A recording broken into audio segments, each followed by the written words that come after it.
Bismillah.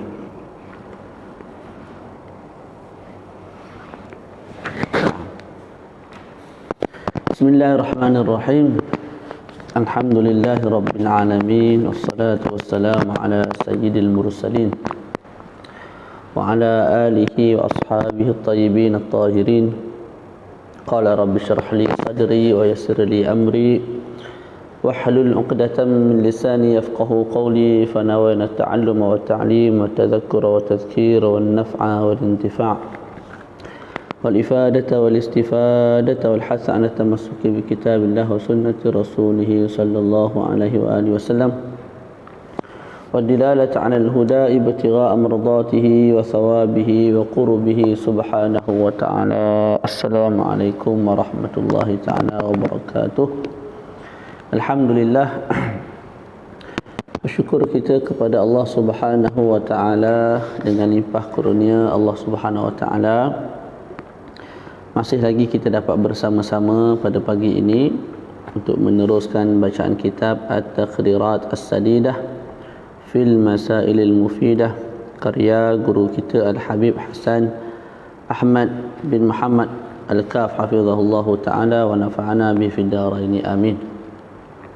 Jadi tujuan saya membaca kitab ini adalah yang pertama untuk murajaah ulang kaji bagi pihak saya sendiri, di samping nak memenuhkan masa dengan kebaikan, dengan kebajikan. Sebab masa ni kalau kita tak isi dengan kebajikan, dia akan isi dengan benda yang tidak berfaedah lah. Walaupun mungkin benda tu tak berdosa tapi tak berfaedah. Tu. Jadi dengan kemudahan yang ada hari ini, kita syarah terang di YouTube ataupun di Facebook, kemudian kita upload di YouTube. Mungkin kalau tidak ada orang yang dengar hari ni pun, insya-Allah pada masa-masa akan datang ada anak-anak kita, cucu-cucu kita yang dengar atuk dia mengajar, insya-Allah. Jadi insya-Allah mungkinlah ini dipanggil amal jariah yang lagi jauh perginya, amal jariah yang sentiasa mengalir lah, insya-Allah. Sentiasa boleh diambil manfaat, insya-Allah. Jadi kita masuk perbahasan siwak. Dah selesai bincang tentang makna siwak, kelebihan siwak, faedah siwak. Sekarang kita nak masuk hukum hakam siwak, kemudian baki perkara-perkara fitrah yang lain yang disarankan kepada kita untuk laksanakan sebagai seorang manusia yang sempurna lah. Jadi ahkamu siwaki khamsatun. Hukum siwak ada 5. Yang pertama wajibun, wajib bersiwak, wajib gosok gigi. Idza tawaqqafat alaihi izalatu najasatin wa izalatu rihin karihatin li salatil jumu'ah. Wajib bersugi ataupun wajib gosok gigi bila mana terhenti pada gosok gigi tersebut hilangnya najis. Ada najis kat mulut, tak boleh dihilangkan melainkan dengan gosok gigi, maka wajib gosok gigi. Tak, ataupun bau busuk, makan petai ke, makan durian ke, makan apa-apa sebelum pergi solat Jumaat. Jadi mulut busuk pergi solat Jumaat tak sesuai lah. Maka ketika itu wajib hilangkan bau busuk yang ada kat mulut tu untuk pergi solat Jumaat. Sebab apa? Sebab izaul mu'min ni haram. Kita menyakiti orang Islam walaupun dengan bau, hukumnya haram. Jadi wajiblah kita menghilangkan bau tersebut. Yang seterusnya wajib juga kita bersiwak idza nadharahu, bila mana kita bernazar. Tu contohnya, kalau aku diberi kesempatan untuk khatam kitab At-Taqrirat As-Sadidah, maka aku bernazar untuk bersiwak selama seminggu. Tu setiap kali nak solat fardu, kena siwak, wajib siwak setiap kali solat fardu. Kedua, mandub, sunat bersiwak, dituntut. Wa huwa al-aslu fih, dan ianya merupakan hukum asal bagi siwak, sunatlah, hukum asal bagi siwak sunat.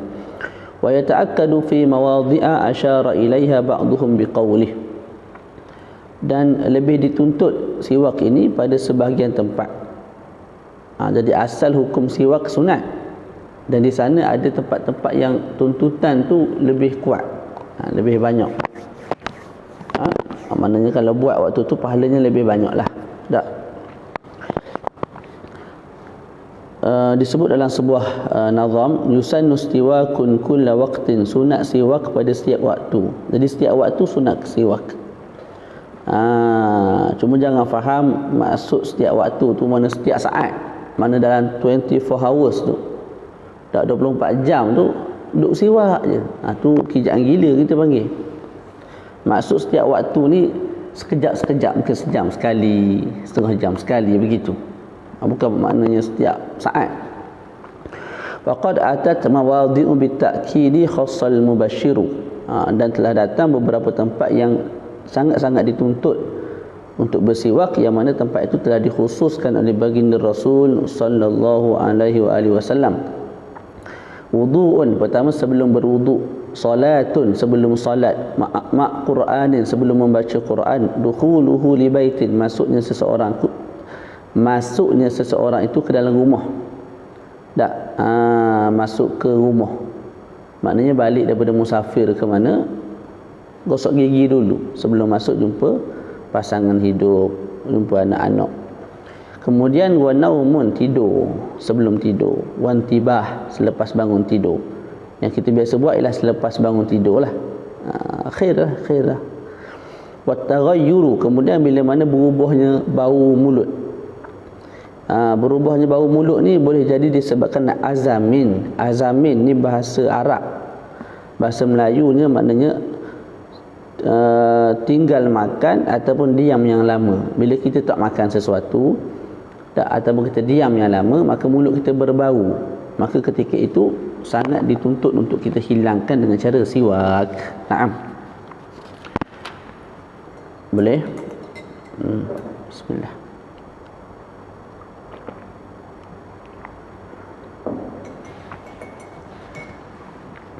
Yang ketiga, makruh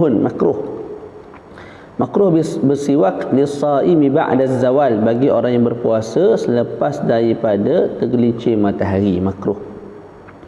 Waqtara al-Imam an-Nawawi adam al-karahah. Tapi Imam Nawawi memilih pandangan yang mengatakan, waqtara al-Imam an-Nawawi bukan makna Imam Nawawi pilih pandangan orang lain, tak, dia sendiri berpandangan tidak makruh bersiwak selepas daripada zuhur. Jadi kalau dalam perbahasan mazhab Syafi'i kita sebut ginilah, hukum bersiwak dalam mazhab Syafi'i selepas zuhur makruh. Tapi ada juga imam, malah digelar sebagai Syekhul Mazhab, Syekh, guru besar dalam mazhab Syafi'i, yang bernama Al-Imam An-Nawawi, mengatakan tidak makruh bersiwak selepas daripada zuhur. Tapi mazhab Syafi'i kekal makruh bersiwak selepas zuhur bagi orang yang berpuasa. Boleh Hafiz Izan? Ada di mana awak tu? Barakallahu fik. Ada bawa balik dah kitab At-Taqdirat As-Sadidah. Duduk saja tu, buka lah YouTube ustaz tu dengar. Dapat juga ilmu ulang kaji. Banyak abab dah habisnya. Puasa, bab jenazah, bab haji. Dengar, duduk saja dalam bilik tu dengar, dapat juga pahala, dapat juga ilmu. Kama qala sahibu Saffati Zubat, amma istiyaku sa'imin ba'da zawal fakhtira lam yukrah wa yahrumul wisal. Dalam Saffatu Zubat disebut, adapun bersiwak bagi orang yang berpuasa selepas daripada gelincir matahari, fakhtira, dipilih. Siapa yang pilih? Imam An-Nawawi mengatakan lam yukrah, tidak makruh, wa yahrumul wisal, dan disebut juga haram berpuasa wisal, maknanya puasa 2 hari berturut-turut tanpa membatalkannya, itu haram. Yang keempat, tapi halal bagi Nabi. Yang keempat, khilaful aula sebagaimana telah lalu, sebahagian ulama mutaakhirin sebut apa? Makna khilaful aula ialah satu perkara yang dibenci syarak tapi bukan dengan dalil yang khusus. Tu larangan tu bukan larangan dengan dalil yang khusus, maka kita sebut ianya khilaful aula. Kalau larangan dengan larangan yang khusus, ada dalil yang jelas yang khusus, maka itu kita panggil makruh. Al-istiyaku bi siwaki ghairihi bi ridah, khilaful aula, tak syamil lah. kita bersiwak dengan siwak orang lain, walaupun dengan redha dia. Maknanya kita bersiwak dengan siwak isteri guna kita punya buah gigi, yang tu kurang molek. Illa litabarruk, melainkan untuk ambil berkat, maka famandu, dituntut. Ada ambil berkat daripada tok guru yang lama-lama, yang banyak amalannya, yang soleh. Tak, jadi kita guna siwak dia kalau dia berizinkanlah. Tak, itu sunat. Mana atharus salihin tu biar ada dalam diri kita, itu maksud dia. Atharus salihin ni sama ada yang berbentuk maknawi, amalan dia kita tiru dan sebagainya, pengajian dia kita hadir, atau berbentuk hissi begitu. Dan itu pun ada berlaku pada sahabat dan juga Nabi Muhammad sallallahu alaihi wasallam, yang mana ada sebahagian sahabat ambil darah Nabi minum dan sebagainya. Jadi sekarang Nabi tak ada dah. Jadi khususiat ataupun kita sebut keistimewaan itu turun kepada pewaris Nabi lah. Kalau kamu tak nak buat, duduk diam, sudah. Tak payah nak kata kat orang. Kemudian haram idza kana bisiwaki ghairihi biduni idnihi wa lam ya'lam ridah. Haram bersiwak bila mana bersiwak dengan siwak orang lain tanpa izin. Contoh duduk asrama, izin tak? Kita cari buah gigi hilang. Ni ada buah gigi member ni, buah gigi Zainul. Awak pun molek-molek ada masuk gigi guna buah gigi Zainul. Ketika itu hukumnya haram. Bila haram tu bila tidak diketahui redha. Maknanya kalau awak ada sahabat baik sungguh, memang sahabat awak ni sependa pun kongsi, ada masalah tak. Jadi sekadar nak buah gigi, ubat gigi, lepas tu kita basuh semula buah gigi tu, awak tahu dia akan redha sebab awak dengan dia baik sangat, maka tidak ada masalah. Dia akan sekadar khilaful aula, tak haram. Suami isteri tak minta izin pun, tapi tahu redha. Tak, hak ni guna hak ni, aku guna hak dia. Tu. Seterusnya mahalluhu fil wudu'i wal ghusli. Okey, sekarang ini kita nak bincang tentang tempat. Bilakah kita nak bersiwak? Ketika berwuduk dan juga ketika mandi sunat ataupun mandi wajib. Sejuk dah hari. Fihi khilafun, padanya ada khilaf. Fa'inda Ramli, di sisi Imam Ramli, mahalluhu qabla ghasli al-kaffain. Di sisi Imam Ramli, sebelum basuh tangan. Fayahtaju ila niyyati annahu sunnatun lil wudu' aw lil ghusli. Jadi wudu' kan sunat, sebelum kita basuh muka tu kita basuh tangan dulu, qoma apa bagai. Jadi di sisi Imam Ramli, sebelum kamu basuh pergelangan tangan tu siwak dulu. Makna siwak dulu, lepas tu baru basuh pergelangan tangan. Oleh yang demikian, di sisi Imam Ramli, maka perlu pada niat yang lain. Maknanya apabila kamu siwak tu dalam hati kamu, ini aku buat sunat bagi wuduk. Sekarang aku sedang melaksanakan perkara sunat bagi wuduk. Sahaja aku melaksanakan perkara sunat bagi wuduk. Kena ada satu niat yang lain. Sebab apa? Wuduk ni bermula daripada basuh tangan, pergelangan. Jadi siwak kamu itu di luar wuduk, maka siwak itu perlu kepada niat yang lain untuk dikatakan untuk mendapat pahala sunat. Untuk dapat pahala sunat dalam wuduk. Begitu. Wa inda Bani Hajarin mahalluhu ba'da ghaslil kaffain fala yahtaju ila tilka niyyah. Di sisi Imam Ibnu Hajar, nampak siwak ialah selepas basuh tangan, dan tak perlu kepada niat. Jadi di sisi Imam Ibnu Hajar, basuh tangan dulu, pergelangan tangan ni 3 kali, lepas tu baru bersiwak. Jadi masa kita basuh tangan tu kita niat dah, sahaja aku melaksanakan sunat-sunat wuduk. Betul? Lepas tu kita basuh pula gigi, gosok gigi atau bersiwak guna kayu siwak.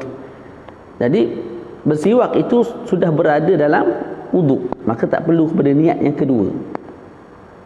Tu, itu beza dia lah. Boleh? Tu. Jadi di sisi Imam Ramli perlu kepada niat yang lain.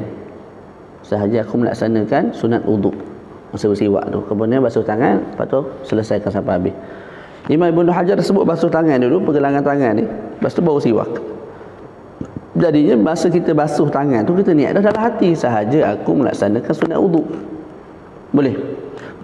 Jadinya bila dah sampai ke basuh gigi tu ataupun gosok gigi, dia dah termasuk di bawah niat tadi tu. Tu dia. Boleh? Ni kita lenjang banyak sikit kelas ni sebabnya bila dah masuk sekolah nanti tak ada dah masa ni. Sebab lama dah tinggal syarah takhirat sadidah ni. Sebab saya mengajar di sekolah. Mengajar pula sekolah swasta ni 8 sampai 5 petang. Kadang ada aktiviti ni kadang malam letih dah. Ataupun malam dia ada kelas lain, jangan-jangan tu ada kelas lain. Atau tak ada kelas lain pun letih, nak mengajar letih. Jadi waktu-waktu cuti tu saya ambil kesempatan untuk syarah lebih. Walaupun mungkin ramai tak ramai yang dengar, tak ada masalah lah. Yang penting saya boleh habiskan kitab tu dan boleh upload di YouTube, kemudian orang lain boleh dengar selepas tu. Jadi ada yang memang dengar, terlepas dia dengar balik, tak ada masalah sebab dirakam. Itu sebab saya mengajar tak tentu arah tu, tak tentu waktu. Sebabnya kesempatan tu lain-lain lah, berbeza setiap orang tu. Okey, maratibus siwak. Kitab ni walaupun moden tapi banyak faedah dia sebenarnya. Bagi saya dia kitab yang baik lah untuk pemula dalam ilmu fiqh. Jadi saya nasihatkan sahabat-sahabat yang baru start belajar fiqh, dengar daripada awal sampai habis kitab ni. InsyaAllah bila kamu kuasai kitab ni, kamu nak baca Matan Abi Syuja' ke, kamu nak baca Fathul Qarib ke, kamu nak baca apa, kamu taswir tu kamu dah jelas dah. Tinggal lagi nak masuk cabang-cabang yang pelbagai, yang lebih banyak, yang lebih dalam. Boleh. Maratibus siwak, martabat siwak lahu 5 maratib, ada 5 martabat. 5 martabat ni pula akan didarabkan dengan 5 martabat yang lain, jadinya ada 25 martabat. Yang paling tinggi itulah yang paling afdal, yang paling rendah itulah yang paling kurang afdal. Yang pertama saya sebut ayakuna bi'udil arak, kita bersiwak dengan kayu siwak. Semua dijual di kedai itulah. Yang itu paling comel. Yang kedua, thumma jaridi an-nakhli, kemudian kita gunakan pelepah tamar. Jarid kalau tengok maknanya pelepah tamar. Lima rawahu al-Bukhari min anna akhir siwakin istaka bihi an-nabiy sallallahu alaihi wasallam indal maut kana min asabi an-nakhli wa huwa jariduhu ma lam yanbut alaihi khaus. Jadi diriwayatkan daripada Imam Bukhari, siwak yang terakhir yang digunakan oleh Nabi ketika Nabi hampir wafat alaihi salatu wasallam ialah daripada pelepah tamar. Pelepah tamar, bukan yang kecil-kecil itulah buat siwak. Okey, yang ketiga ialah thumma udiz zaitun, kayu zaitun. Kayu daripada pokok zaitun. Seperti mana diriwayatkan oleh Ad-Darqutni hadis ni'mas siwak az-zaitun, sebaik-baik siwak ialah zaitun, min syajaratin mubarakatin tutibu al-fama wa tudhibu bil hafri wa huwa siwaki wa siwakul anbiya'i min qabli. Sebaik-baik kayu siwak ialah zaitun daripada pokok yang berkat, yang mewangikan mulut, menghilangkan kotoran, dan itulah siwak aku dan siwak nabi-nabi sebelum aku. Tu. Kemudian yang ketiga, level yang ketiga ialah thumma kulli 'udin lahu raihatun illa ar-raihan. Kemudian setiap kayu yang ada bau wangi melainkan raihan. Raihan ni kalau tengok dalam Syekh Google kata ianya ialah pokok selasih. Jadi daun kayu selasih tu wangi. Tapi tidak dituntut kita bersiwak dengannya. Sebab apa? Sebab dikatakan ianya menyebabkan penyakit juzam. Itu. Jadi wallahu alam, adakah ar-raihan memang pokok selasih ataupun ada satu jenis pokok lain yang diketahui oleh Arab? Wallahu alam. Lepas tu sejauh mana pokok tu menyebabkan penyakit juzam itu kena rujuk pakar lah. Kena rujuk pakar. Mungkin zaman dulu mereka guna ada sakit tu, maka mereka sebut penyakit ini, guna kayu ini menyebabkan juzam. Mungkin hari ini kita ada kemudahan medical yang sangat canggih, masya-Allah. Mungkin boleh cek balik adakah puncanya betul-betul daripada kayu tu sendiri ataupun ada sebab lain, Allah alam. Tu. Jadi sebenarnya seorang faqih ni kena tahu banyak benda. Mana bila sebut benda ni dia boleh syarah pula pasal kayu raihan lah apa bagai tu. Pasal medical dia boleh syarah pula sudut medical sikit.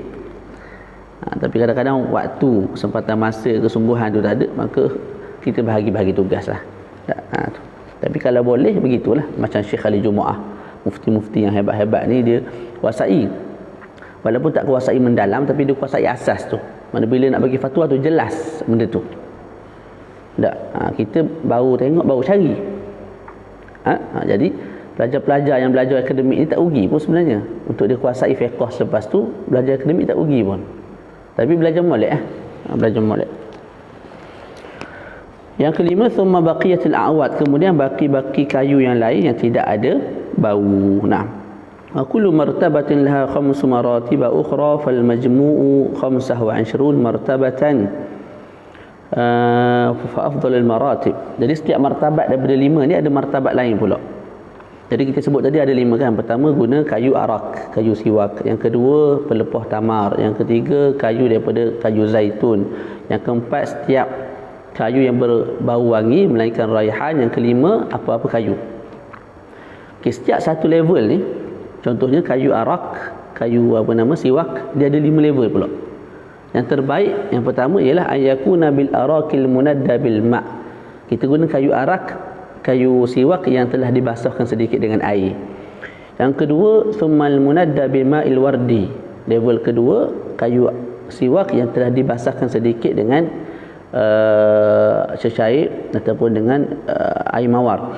Yang ketiga, yang dibasahkan dengan ar-riq, iaitu dengan air liur. Yang keempat, ar-ratbu, memang asal tu memang dah basah dah. Tak, bukan yang kering lah, mana asal tu memang dah basah dah. Tu yang keempat, tak perlu diletak apa-apa air dah. Yang kelima, al-yabis, yang kering betul. Boleh? Nah, begitu jugalah kita sebut pada jaridun nakhl, pelepah tamar tadi, yang molek pelepah tamar yang telah dibasahkan sedikit dengan air. Yang kedua, dibasahkan sedikit dengan air mawar. Yang ketiga, dengan air liur. Yang keempat, yang memang dah basah, makna belum kering lah. Yang kelima, yang dah kering. Qala ba'duhum fi hadhihi al-maratibi arakun jaridun nakhli zaitunu ruttibat fatibun rihun baqi a'wadi kammila wa kullu munaddal ma' famal wardi riquhu fadhul yabsi ratbun fi siwaki adri wa'mala. Jadi ulama berkhidmat pada kita ni banyak pada sudut buat syairnya untuk mudah kita hafal, sebab kitabnya Habib Hassan sendiri buat kitab ni untuk mudah. Jadi sewajarnya kita sepatutnya lah penuntut ilmu ni sekurang-kurangnya belajar lah. Nak karang kitab tu tak dah. Sekurang-kurangnya belajar, hargai usaha ulama-ulama terdahulu dan hari ini. Dengan cara apa? Kita duduk berteliku ataupun duduk bersimpuh belajar ilmu ni, ilmu agama ni. Tak, benda ni saya pesan semua lah pada pelajar, kepada orang-orang surau masjid. Kadang-kadang benda yang kita ajar tu mereka tak amal dah. Sebab benda tu mungkin agak mendalam ataupun, tapi taklah mendalam sangat, dia orang boleh faham. Tapi sebagai penambahan ilmu, sebagai meneruskan warisan ulama sebelum ni, tak, tu. Kalau semua pakat tak amal pun ustaz, belajar lebih-lebih buat benda. Kalau semua pakat fikir lagu tu tak ada lah. Kaifiyatu maskihi, cara nak pegang. Tak ada pula dah kayu siwak. Ayu ja'ala khinsirul yadil yumna tahtah wal binsiru wal wusta was sababatu fawqah wal ibhamu tahtahu inda ra'sih. Saya guna ni lah kejap ni. Ni sebagai kayu siwak. Cara nak pegang gini. Gini. Boleh? 3 ni duduk atas, 2 ni duduk bawah. 3 atas, 2 ni duduk bawah. Gini. Betul siwak. Begitu tu cara pegang lah. Boleh? Ibham ni dekat kepala dia untuk mudah kita pusing kayu siwak tersebut. Kaifiyatu isti'mali, cara nak guna pula fil asnan, pada gigi secara ardan. Secara ardan. Apa ardan? Secara ginilah ardan. secara melebar begitu. Jangan gini. Gini tulan gini takut rosak kita punya gusi. Wa fil lisan tulan. Okey, ada pun lidah tak? Kita tarik. Jelai lidah tu tarik. Cara nak bersihkan lidah. Dengan cara menarik tulan secara memanjang, bukan gini. Wa dzalika bi ayya bada'a bi janibi famihi al-ayman fayastawibahu fil asnan al-ulya was-sufla zahiran wa batina thumma yaf'alu dzalika fi janibi famihi al-aysar. Caranya ialah kita start dengan gigi belah kanan. Gigi belah kanan ataupun mulut belah kanan. Start dengan atas, lepas tu pergi ke bawah. Ni, atas, bawah. Lepas tu zahir batin tu belakang gigi kan. Gusi apa semua tu belah kanan dulu, lepas tu bawa kiri. Kiri ni atas juga. Selesai atas ni bawah pula. Gitu. Lepas tu sempurnakanlah hak mana tak sempurna tu. Lelangit dan sebagainya itu. Tu cara dia. Jadi caranya lagu mana? Gini kalau nak buat 1 2 selesai sini. Lepas tu daripada sini pula sini. Bukan kat luar, kat dalam lah. Kan luruh kan ambil kayu siwak tu, siwak kat luar. Warna Ustaz Solah tunjuk lagu tu bukan dalam kat gigi tu. Saya malah tunjuk gigi saya takut kan. Dulu masa tumbuh tu ibu saya dah suruh potong ataupun dah suruh cabut sebab nampak taring. Kita takut nak cabut biar sampai besar, jadi nampak macam taring, nampak macam apa tu, menakutkanlah sikit. Takut berkahwin dah anak 2 lah. Tuluhu yusannu alla yazida ala shibrin wala yanqusa an 4 asabi'. Okey, panjang pula. Adakah nak cari kayu siwak panjang ni? Sedepa tak. Yusannu alla yazida ala shibrin, sunat tak lebih daripada 1 jengkal. Wala yanqusa an 4 asabi', dan sunat juga jangan terlalu pendek, jangan kurang daripada 4 jari. Ni 4 jari kan. Jadi jangan pendek sangat gini kayu siwak. Tak, jangan kurang daripada 4 jari, jangan lebih daripada sejengkal. Itu panjang dia lah yang dituntut. Kemudian doa bila mana kita nak bersiwak ataupun nak gosok gigi lah. Siwak ni gosok gigi itulah. Allahumma bayyid fi ni pada mula nak gosok gigi tu kita baca Allahumma bayyid bihi asnani. Ya Allah, putihkanlah dengan dia gigi-gigi aku. Wa syudda bihi lithati, kuatkanlah dengan dia aku punya gusi. Wa tsabbit bihi lahati, dan kukuhkanlah aku punya lelangit. Wa afsih bihi lisani, fasihkanlah lidah aku. Wa barik li fih, berkatilah aku dengan dia.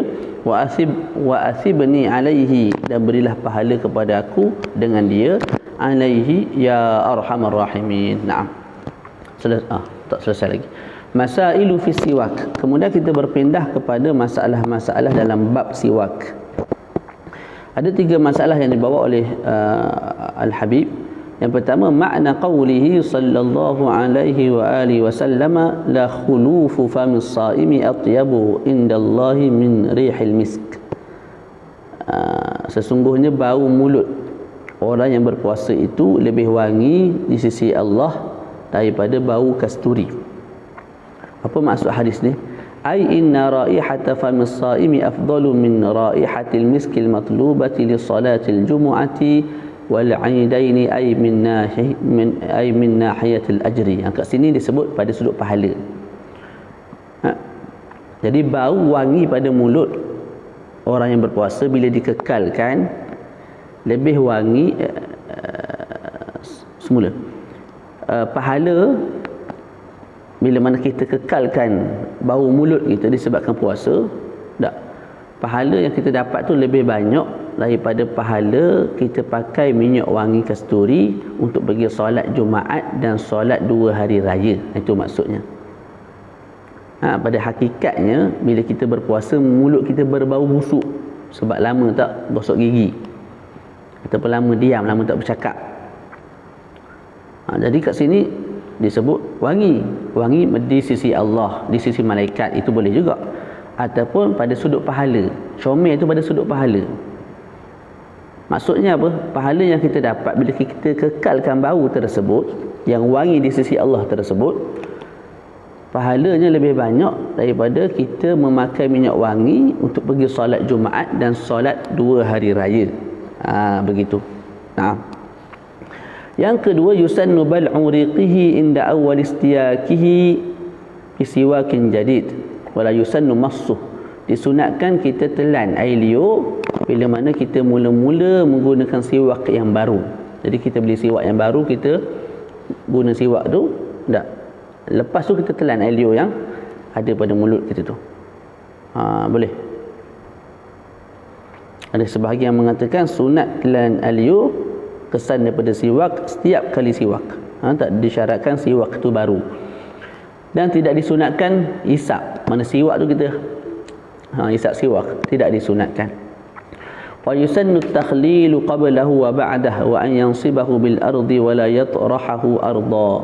Dan disunatkan takhlil. Takhlil ni maknanya kita buang dulu saki-baki makanan yang ada dekat mulut. Guna kayu kecil tu kan. Sebelum siwak dan selepas siwak. Selepas wa an yansibahu bil ard, kemudian bila kita nak letak, kita letak secara menegak di atas tanah. Ataupun letak dalam poket, ikutlah. Jangan kita lempar gitu atas tanah. Tak molek lah. Tanah ni umum lah. Maknanya kalau kat masjid kita lempar lagu tu, tak. Moleknya kita letak dalam keadaan menegak. Wa yukrahu ghamsuhu fi ma'i wudu'ihi wastiyaku bi tarafai.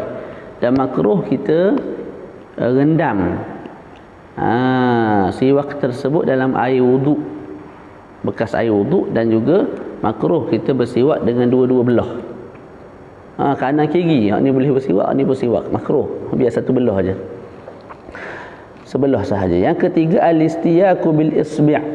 Ni boleh baca banyak ni, isbi' ni, isbi', usbu', isba', asbi', ke gua ni. Boleh baca banyak. Kena tengok balik dalam kamus. Dalam hasyiah-hasyiah dia ada sebutlah. Yujzi'u idza kanat isbi'a ghairihi al-muttasilata al-khashinata bil ittifaq. Okey, masalah istiyak, iaitu bersiwak dengan tangan. Boleh ke tak? Boleh, tu memang boleh buat. Dapat pahala tak? Maka disebut memadai dan dapat pahala lah. Kalau jari itu jari orang lain, tapi dengan syarat jari orang lain itu bersambung dan kasar. Contoh bini kita, tak, jarinya kasar, kemudian masih bersambung dengan tangan dia. Jadi kita pun pinjam jari kejap nak bersiwak. Jadi kita meninggalkan atharus salihin. Tak, mulut kita nak busuk bangar tu, kita serahkan kepada isteri kita dengan sangat cemerlang lah. Boleh. Ketika itu memadai. Kita guna tangan orang lain, disyaratkan tangan tu pula, bukan tangan, kita gunakan jari orang lain yang bersambung dengan tangan dia, dan juga mesti kasar. Itu bil ittifaq. Maknanya sepakat Imam Ramli dan Imam Ibnu Hajar. Wa kadzalika yujzi'u inda Ibni Hajarin bi isbi'ihi wa bi isbi'i ghairihi al-munfasilatayn idza kanata khashinatayn khilafan liramli. Begitu juga memadai di sisi Imam Ibnu Hajar, seseorang tu bersiwak menggunakan tangannya dan tangan orang lain yang terpisah. Ni khilaf. Tangan kita yang terpisah, anda terpotong. Jari-jari semula, jari kita yang terpotong, ataupun jari isteri kita, orang lain yang terpotong. Memadai tak? Memadai juga kalau ianya kasar. Kasar ni maknanya boleh menghilang dan menarik kotoran-kotoran degil yang ada pada gigi kita tu. Itu di sisi siapa? Al-Imam Ibnu Hajar. Berbeza dengan pandangan Imam Ramli rahimahumullahu ta'ala. Nah, boleh? Ada soalan tak? Saya sejuk pula dah.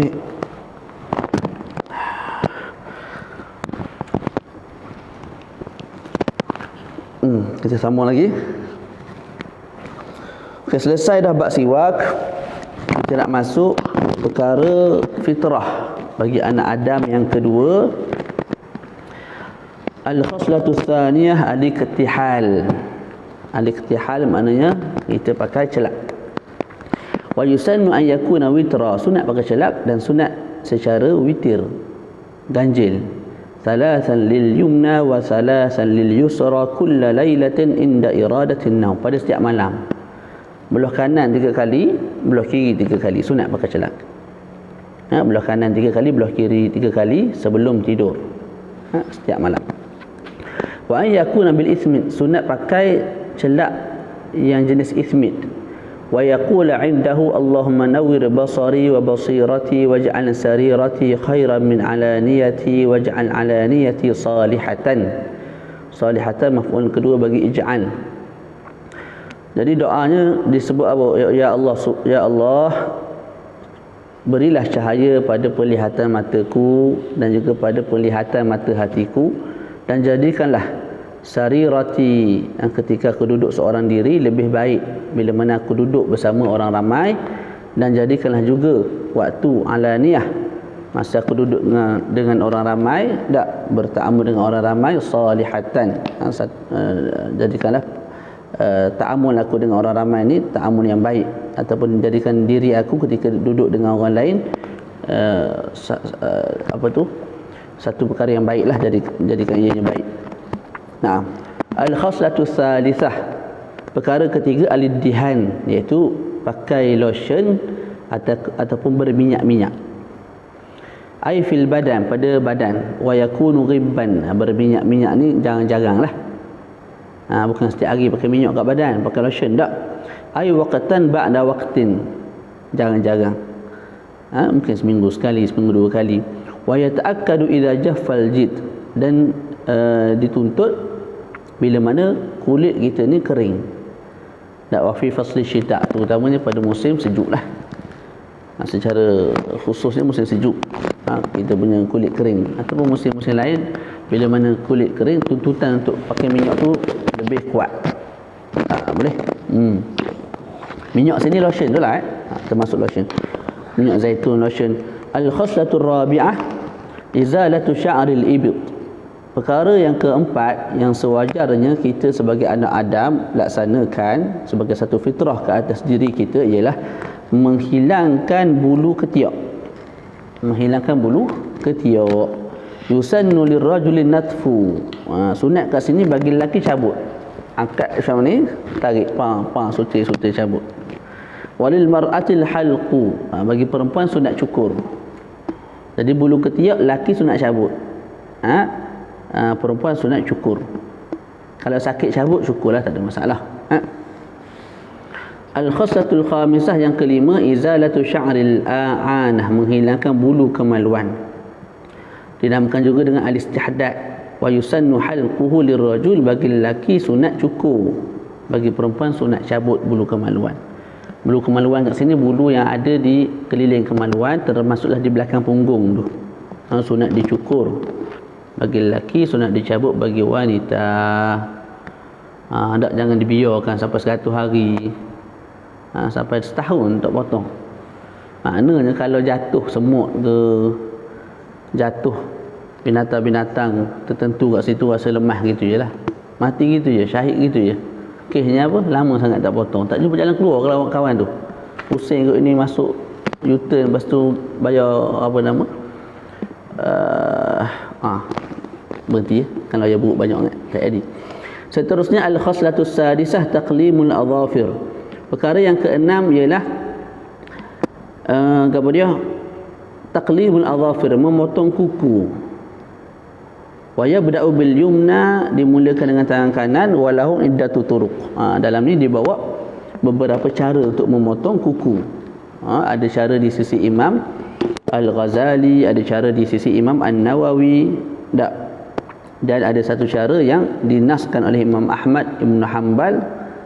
Cara tersebut disunatkan. Tu dia. Jadi baca yang pertama, ya bada'u bi musabbahatayil yumna ila khinsiriha, thumma bi khinsiril yusra ila ibhamiha, thumma yakhtimu bi ibhamil yumna. Hadza indal imami Al-Ghazali.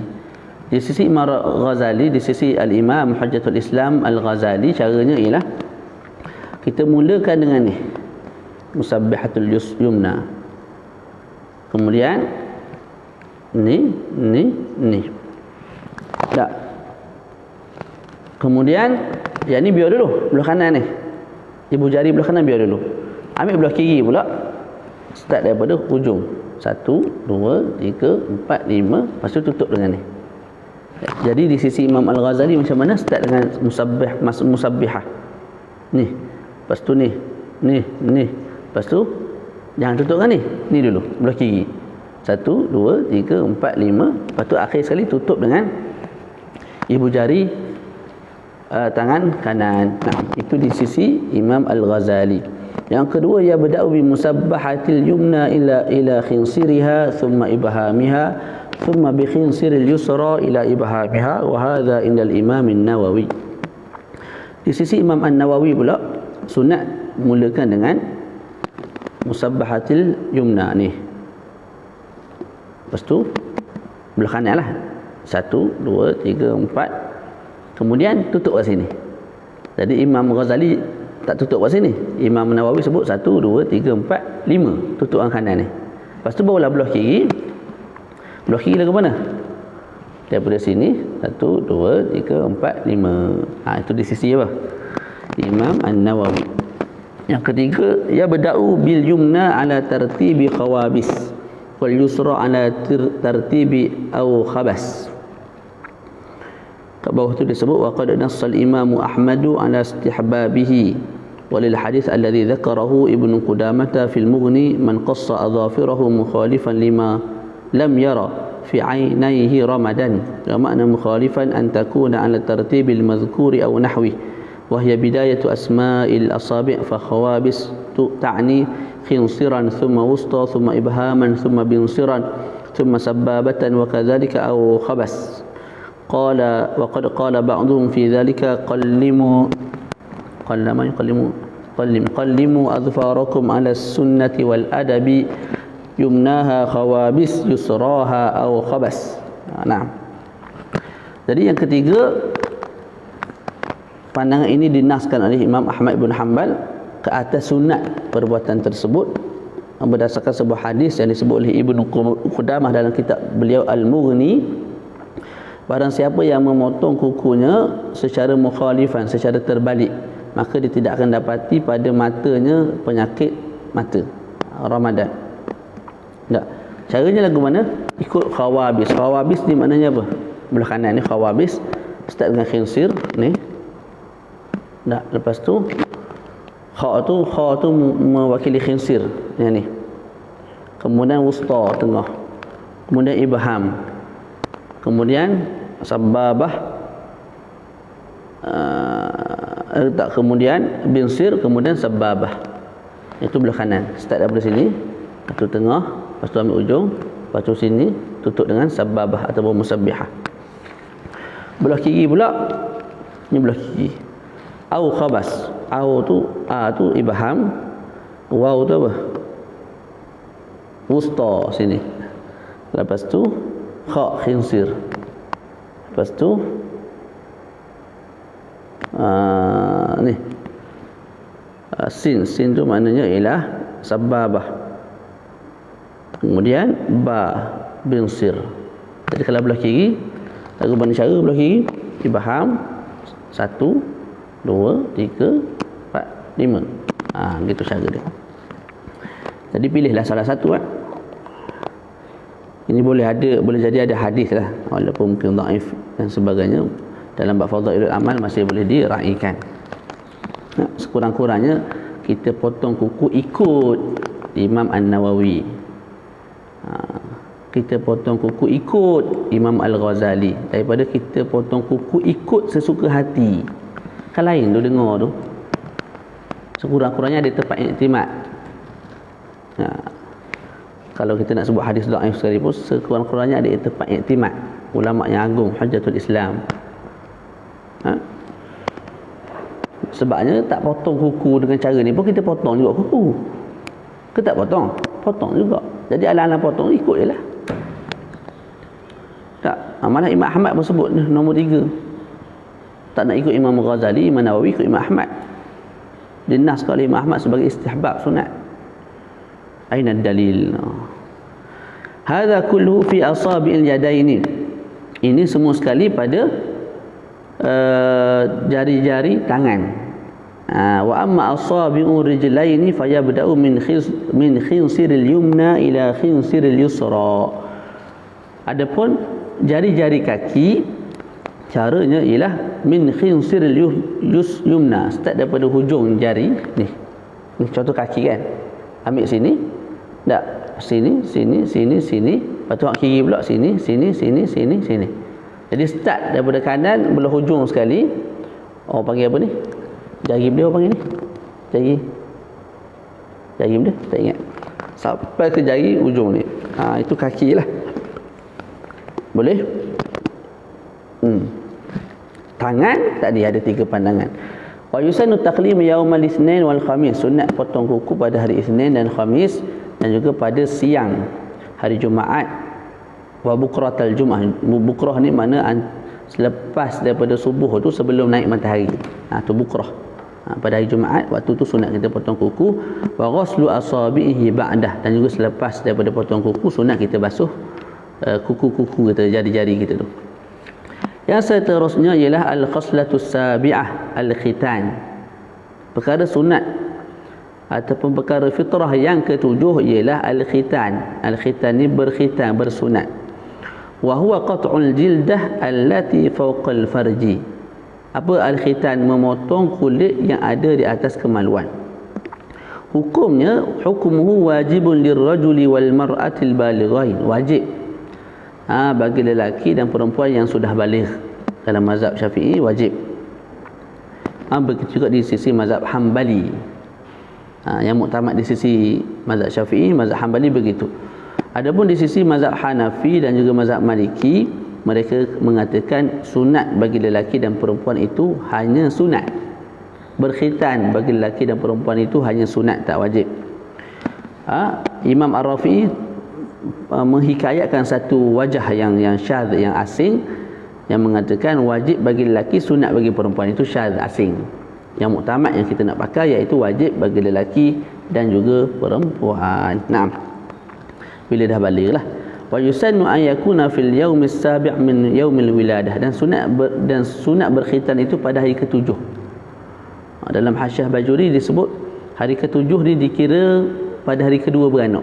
Contoh dia beranak hari ni tak kira. Esok baru kira hari pertama, kedua, ketiga, keempat, kelima, keenam, ketujuh. Jadi kalau tambah hari dia beranak, hari ke-8 lah. Tak berbeza dengan cukur rambut. Hari lahir tu kira dah sehari. Tak. Beza dia apa? Beza dia pada kemaluan ni, kita nak bagi kuat sikit kemaluan tu sebab kita nak kerat lepas ni. Jadi biarkan lama sikit lah. Jadi hari pertama tak ada kira. Tak berbeza dengan rambut, itu tak ada masalah untuk dipotong awal. Malah sudut kedoktoran pun sunat potong lah. Comel potong. Tak, qadruhu, qadar nak potong setara mana. Silap potong ni cabut awang tu puas lah. Tak, hilang lah. Kita sebut sebagai nikmat syurga di dunia ni.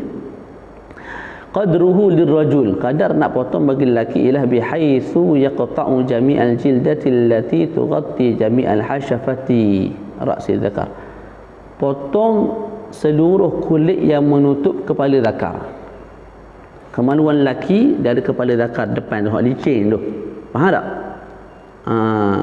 Masa kecil dia ada kulit yang menutup. Kulit tu kita panggil kulub. Sunat potong semua sekali. Bukan sunat potong, wajib potong semua sekali. Walil mar'ah qat'u ma yutlaqu alaihi musamma al-qat'i min al-badri. Bagi perempuan pula potong sekadar dinamakan nama potong. Mana jangan potong banyak sangat. Sikit je. Potong apa? Potong kelentik al-badri. Bahasa medikalnya apa? Baru tengok tadi. Apa nama? Tak ingat dah. Al-badri ni kelentik bahasa Melayu kita. Bahasa Inggerisnya apa? Baru tengok tadi, tak ingat dah. Yang tu sunat, wajib dipotong lah. Kemudian baqiyatu khisalil fitrah. Baki perkara-perkara fitrah yang sunat sebagai kita anak Adam laksanakan, yang dituntut kita sebagai anak Adam laksanakan ialah qassus syarib, membunting misai. Jadi misai, gunting biar nampaknya merahnya bibir. Tak. Bihaitsu tadhharu humratus syafah. Wa ghuslul barajim, basuh barajim. Barajim ni ialah wahya zuhuru unqadil asabi' ni. Ni kita sebut sebagai barajim, sunat basuh. Sebab apa? Sebab kat situ tu boleh jadi lekat benda-benda kotor lah. Sebab dia berkedut situ. Kat situ berkedut sikit kan. Jadi nak melekat benda-benda kotor tu mudah. Wa an yansibahu bil benda pula dah. Wa yukrahul qaza', dan dimakruhkan qaza'. Wa huwa halqu ba'dhi sya'ri ra'si wa tarku ba'dhi. Al-qaza' ialah memotong, mencukur sebahagian rambut, meninggalkan yang lain. Contoh macam budak-budak pang buat tu. Tak, dia cukur habis semua ni, tengah tu meninggi lagu tu. Tu makruh. Tak haram, makruh. Ataupun macam botok tengah ke, seketui lagu tu tengah, macam bola keliling tu semua botok. Itu makruh. Wal akhdhu min al anfaqah.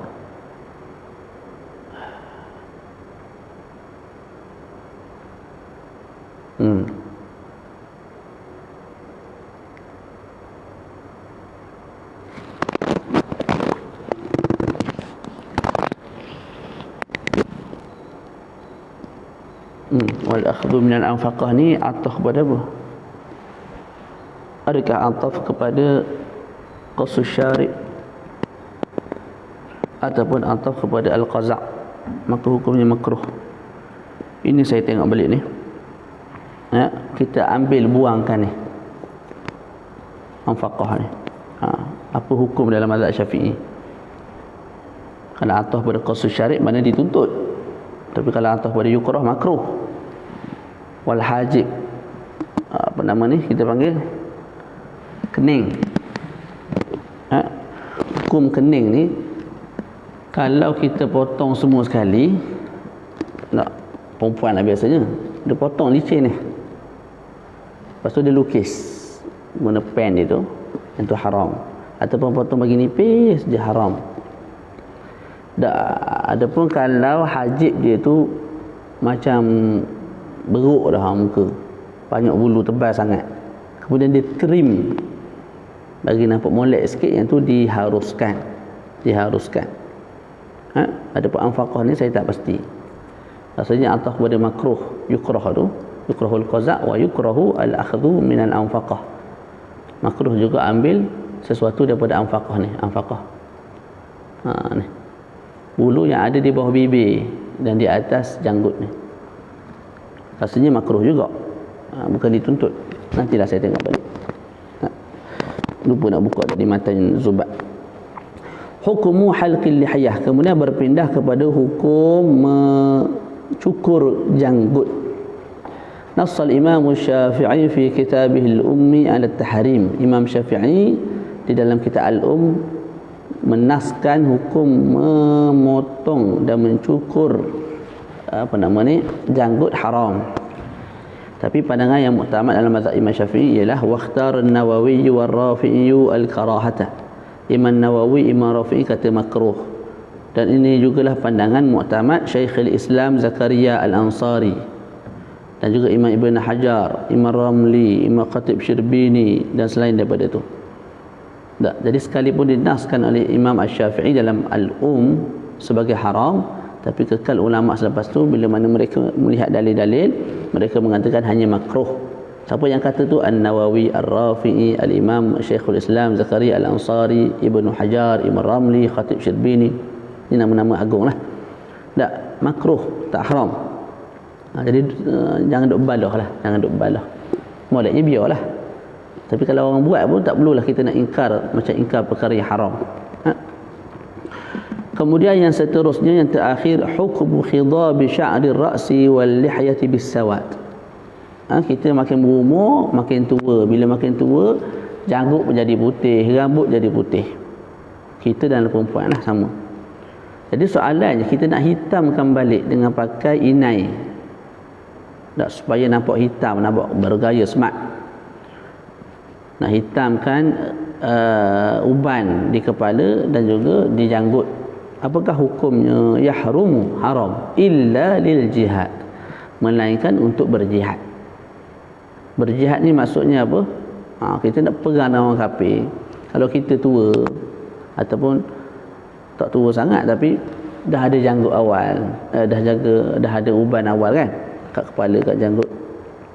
Jadi orang kafir tengok orang ni tua belakang ni, rasa mudah nak menang kita ni insya-Allah. Tak. Jadinya tak comel lah. Puak-puak tu awal-awal tengok kita dah rasa semangat nak menang. Kita pula rasa lemah sebab kita tua. Jadi dibenarkan untuk memakai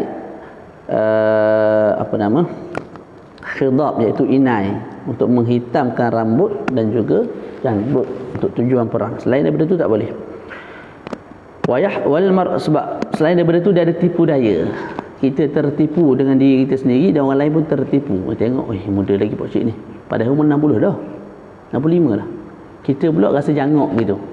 Jadi bila rasa jangok gitu, makin jauh daripada masjid, makin jauh daripada surau. Sepatutnya bila ada putih tu kita tersedar. Tengok putih dah, tua dah. Tak lebih dekat kepada kubur, melainkan berbanding dekat dengan dunia, dengan rumah. Maka amanah tu lebih banyak. Tapi kalau kita hitamkan semua, jadi benda lain lah. Fikir ke dunia je tak habis-habis. Wal mar'ati bi idzni zawjiha indar ramli, dan juga harus di sisi semula. Jadi haram, selain haram melainkan untuk jihad, dan juga dibenarkan juga bagi perempuan dengan izin suami. Contoh bini kita tua, nampak Allah rema ni muka dengan rambutnya putih lagu tu, pergi salon hitamkan rambut tu. Kalau suami suruh tak, maka isteri boleh buat.